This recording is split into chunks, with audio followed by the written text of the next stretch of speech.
بسم اللہ الرحمن الرحیم الحمد للہ وکفا والسلام علی عبادہ الذین اصطفی اما بعد فقد قال اللہ سبحانہ وتعالی فی محکم کتابہ المبین بسم اللہ الرحمن الرحیم الہاکم التکاثر حتی زرتم المقابر کلا سوف تعلمون ثم کلا سوف تعلمون صدق اللہ العظیم۔ عزیزان محترم، سورہ تکاثر 8 آیات پر مشتمل ہے، جس کی ابتدائی 4 آیتوں کی تلاوت کا شرف حاصل کیا گیا۔ اس آیت میں خداوند علی اعلیٰ نے یہ ارشاد کیا کہ الہاکم التکاثر، تمہیں کثرت کی دھن نے غافل بنا دیا ہے، حتی زرتم المقابر، یہاں تک کہ تم قبر کے کنارے اور لب گور پہنچ جاؤ گے۔ کلا سوف تعلمون، ہرگز اچھی بات نہیں ہے کہ تم اس دھن میں رہو، کثرت کی دھن میں۔ سوف تعلمون، تمہیں عنقریب معلوم ہو جائے گا۔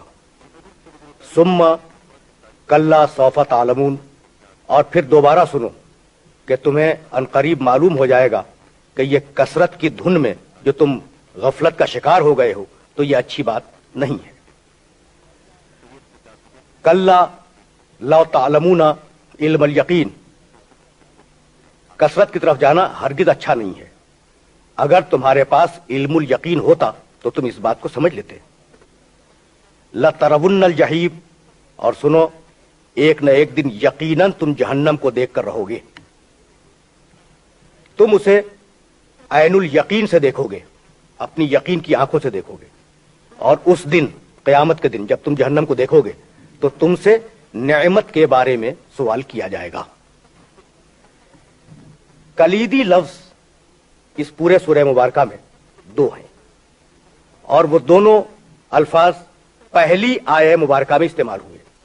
الہاکم التکاثر، الہاکم اور تکاثر، یہ دونوں کلیدی لفظ ہیں۔ الہا نکلا ہے لہف سے، لہف کے معنی کسی دھن میں رہنا، لہف کے معنی کسی کام میں سرگرمی کے ساتھ مگن ہو جانا، لہف کے معنی کسی کام میں اس طریقے سے مشغول ہو جانا کہ دوسری چیزوں سے انسان غافل ہو جائے، یہ ہے لہف کا مفہوم۔ الہاکم، تمہیں غافل کر دیا ہے، تمہیں کسی دھن میں لگا دیا ہے۔ کس چیز نے؟ اب دوسرا کلیدی لفظ تکاثر، تے کاف الف سے رے، تکاثر۔ تکاثر کے معنی کسی چیز کے کثرت کے ساتھ حاصل کرنے میں ایک دوسرے سے سبقت لے جانے کی کوشش کرنا، یہ ہے تکاثر۔ مال ہو، عزت ہو، اقتدار ہو، جاہ ہو، سارے دنیاوی سامان، ان میں دوسرے پر سبقت لے جانے کی کوشش اور کثرت سے کسی شے کو حاصل کرنا، اس کا نام ہے تکاثر۔ عجیب بات یہ ہے کہ پروردگار عالم نے ان 2 لفظوں میں جو آغاز ہے سورہ مبارکہ کا، دونوں الفاظ کو انتہائی عام رکھا۔ الہاکم، تمہیں غافل بنا دیا ہے، کس چیز نے؟ تکاثر، کثرت نے۔ اب ذہن انسانی میں اس جملے کو سننے کے بعد جو سوال پیدا ہوتے ہیں وہ سوال یہ ہے کہ تمہیں غافل بنا دیا ہے کثرت نے۔ پہلا سوال تو یہ آتا ہے کس نے غافل بنایا؟ کثرت نے۔ بھائی وہ کس چیز کی کثرت جس نے غافل بنایا؟ تو فقط کثرت کہا، کس شے کی کثرت یہ نہیں بتلایا۔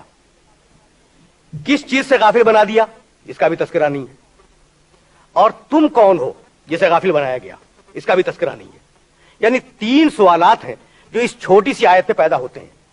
کس چیز سے غافل بنایا گیا، کس چیز کی کثرت نے غافل بنا دیا، اور تم کون ہو جس سے پروردگار عالم خطاب فرما رہا ہے۔ تو آپ یقین فرمائیں کہ اگر پروردگار عالم اس منزل پر فہرست گنوانے بیٹھ جاتا کہ کس چیز کی کثرت نے غافل بنا دیا تو سینکڑوں صفحات درکار ہوتے، اور انسان پڑھ کر پریشان ہو جاتا کہ ان چیزوں کی کثرت نے غافل بنا دیا تھا۔ کس چیز سے غافل بنا دیا؟ اگر ان چیزوں کی جن سے غافل بنایا گیا ہے فہرست پروردگار عالم گرانے بیٹھ جاتا تو وقت بھی صرف ہوتا کاغذ قلم بھی صرف ہو جاتے اور فہرست شاید مکمل نہ ہوتی. کن لوگوں سے یہ کہا جا رہا ہے الحاکم کہ تمہیں غافل بنا دیا ہے؟ اگر ان لوگوں کی فہرست پروردگار گرانے بیٹھ جاتا تو فہرست نامکمل رہ جاتی، کاغذ قلم دوات دنیا کے ختم ہو جاتے. اس لیے ان تینوں سوالات کو پروردگار عالم نے ذہن انسانی پہ چھوڑ دیا. الحاکم التکاثر، تمہیں کثرت نے غافل بنا دیا ہے. کس چیز سے غافل بنایا ہے؟ وسیلہ آخرت سے. اب ہر وہ شے جو وسیلہ آخرت بنتی ہے تم اس سے غافل ہو گئے ہو. تمہیں غافل بنا دیا ہے کس چیز نے؟ ہر اس چیز کی کثرت نے جو وسیلہ آخرت سے انسان کو ہٹا دیتی ہے. تم کون ہو؟ ہر وہ غافل ہونے جانے والا انسان ہے جو آیہ نزول قرآن کے وقت سے لے کر قیامت تک پیدا ہوگا اور غفلت کا شکار رہے گا. ہر وہ انسان جو قیامت تک پیدا ہونے والا ہے اور غفلت کا شکار رہنے والا ہے اس آیہ مبارکہ کا مخاطب ہے کہ تمہیں وسیلہ آخرت سے جو چیزیں غافل کر دیتی ہیں ان چیزوں نے مکمل طور پر اپنی گرفت میں لے لیا ہے اور تم آخرت سے غافل ہو. اور تمہیں اس بات کا اندازہ کب ہوگا؟ حتیٰ زرتم المقابرہ، جب تم قبروں کی شکلیں دیکھو گے نا، جب تمہیں اپنی قبروں کی گہرائیاں نظر آنے لگیں گی، اس وقت تمہیں احساس ہوگا کہ تم پوری دنیا میں غفلت کا شکار تھے. کلا سوف تعلمون، ہرگز یہ غفلت درست نہیں ہے، ان قریب تم اسے جان لو گے. ثم کلا سوف تعلمون، اور ہرگز یہ غفلت آخرت سے غفلت درست نہیں ہے، ان قریب تم اسے جان لو گے. بھائی قرآن مجید بے مصرف جملوں کی تکرار نہیں کرتا. 2 مرتبہ کہا کہ تم ان قریب جان لو گے کہ آخرت ہی اہم ہے اور دنیا جو تمہیں شکار کر رہی ہے وہ غیر اہم ہے. تو جب 2 مرتبہ فرمایا تو دونوں مرتبہ کی مصلحتیں الگ الگ ہوں گی. پہلی مرتبہ فرمایا یقیناً تم جان لو گے، یقیناً تمہیں معلوم ہو جائے گا کہ آخرت بہتر ہے، دنیا بدتر ہے جب قبر میں اتارے جاؤ گے. اور یقیناً جان لو گے کہ آخرت بہتر ہے، دنیا بدتر ہے جب قیامت کے دن میدان حشر میں کھڑے کیے جاؤ گے. اور سنو تم اگر یقین کا علم رکھتے ہوتے اور یقین کی دانائی رکھتے ہوتے تو تمہیں بار بار کہنے کی ضرورت نہیں تھی، تم خود جان لیتے. اب لفظ یقین کو انٹروڈیوس کیا، متعارف کرایا پروردگار عالم نے. اس یقین کے معنی کیا ہے؟ بھائی دھواں دیکھا آپ نے، اب آگ تو نہیں دیکھی، دھواں دیکھا. یقین ہے آپ کو کہ چونکہ دھواں ہے آگ ہوگی. تو دلیل کے ذریعے کسی شے کو سمجھ لینا یہ پہلی منزل ہے یقین کی، اور اس کا نام ہے علم الیقین. اب ایک مرتبہ دیوار کے پیچھے آپ تشریف لے گئے اور آپ نے انگاروں کو جلتے ہوئے دیکھا، اب آپ کی آنکھ نے دیکھ لیا، اس کا نام ہے عین الیقین، آنکھ سے دیکھ لینا. اور خدا نخواستہ کوئی شخص تجربے کے طور پر اپنے ہاتھ کو آنکھ سے قریب کر دے تو اسے محسوس بھی کر لے گا. یہ ہے حق الیقین، یعنی کسی کا بتلا دینا دلیل کے ساتھ، یہ علم الیقین. آنکھ سے دیکھ لینا یہ عین الیقین، اور برت لینا اس بات کو یہ ہے حق الیقین. تو پروردگار عالم نے یقین کی 2 قسمیں اس مقام پہ ارشاد فرمائی اور یقین کی ایک قسم سورہ واقعہ میں ارشاد فرمائی. ارشاد فرمایا کہ تم اپنی آنکھوں سے جہنم کو دیکھ لو گے، اور صرف اپنی آنکھوں سے جہنم کو نہیں دیکھو گے، تمہیں جہنم میں دھکیل دیا جائے گا، تم اسے برت بھی لوگے. اور اس دنیا میں جو ہم جہنم کے بارے میں تمہیں بتلا رہے ہیں یہ علم الیقین کی منزل ہے کہ اگر ہماری بات پہ اعتبار ہو تو تمہیں اس منزل پر یقین آ جائے. تو یہ جو سارا ہنگامہ ہے اور ساری دھن ہے پوری انسانیت کی، اور ساری انسانیت جو غفلت کا شکار ہے، اس کا کلیدی لفظ ہے تکاثر. اب یہ تکاثر ہے کیا؟ بھائی قرآن کو قرآن سے سمجھے.